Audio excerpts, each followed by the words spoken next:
DIY Craft Club here, and we're taking a closer look at the Sculpey conditioning machine. So why use a conditioning machine?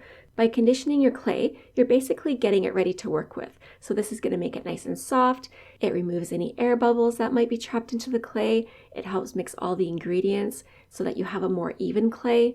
And it also ensures that the particles within the polymer clay itself are adequately aligned. So this machine has 9 thickness settings. If you're working on like earrings and need a thinner design, and then all the way to a thicker design for like a bowl, you can decide how thick or thin that you want your project. So all you have to do is pull this out and that will adjust your thickness. Now to get your clay ready to go into the conditioning machine, just cut off a little bit of your clay, and then you're going to want to take your roller and just roll it out just a little bit so that it will slide into the conditioning machine, okay? And now just roll that through, and every time that you roll it through, just fold it in half on itself and then just keep on rolling it through a few times. And every time you roll it through, you're going to find that your clay is more soft and has a nice even sheen to it.